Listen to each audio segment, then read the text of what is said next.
At around the same time as the reported breakthrough in ceasefire talks in Qatar, an Israeli airstrike hit a school in Gaza City, sheltering displaced Palestinians. Survivors said as many as 8 people, 6 of them children from the same family, were killed. Each day of progress on a ceasefire remains another day of continued misery in Gaza. We are fed up. We want a truce. Enough tricking us and telling us every day, tomorrow or the day after. It's been a year and a half that we've been getting by. It's been a year and a half that we've been fighting for our lives. How long must we continue like this? Today's messaging, though, from both sides did seem different, still qualified, but less so than what's come before. Progress was made. We see some progress in the negotiations.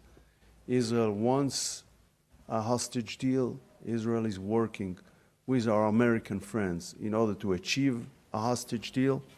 And soon we will know whether the other side wants the same thing. On that question, Arabic language news sites are reporting that Hamas has no issues with the text as presented.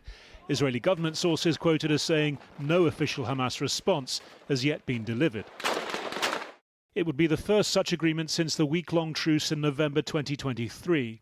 As reported, the deal follows the broad contours of what's been on the table for months. A first phase in which female, sick and elderly hostages are exchanged for Palestinian prisoners. A second phase in which the rest of the hostages and hundreds more prisoners are released, along with a major withdrawal of Israeli troops from the Strip.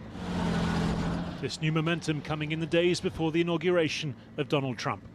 If those hostages aren't back, I don't want to hurt your negotiation.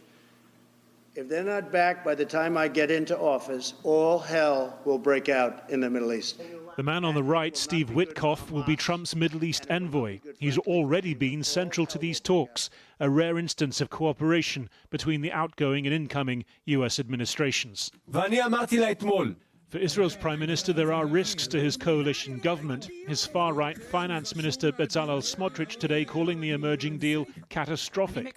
But he himself was assailed by hostage families during a committee meeting on compensation for victims of Hamas's October the 7th attacks. Where is your shame? You murdered our girl and you sit here and calculate prices? Where is your shame? Today, Israel's military confirmed 5 soldiers had been killed in combat in Gaza's north. For months, the army has been briefing about the diminishing returns of continuing the war. A war which, Gaza's Civil Defense Agency says, killed more than 50 Palestinians today.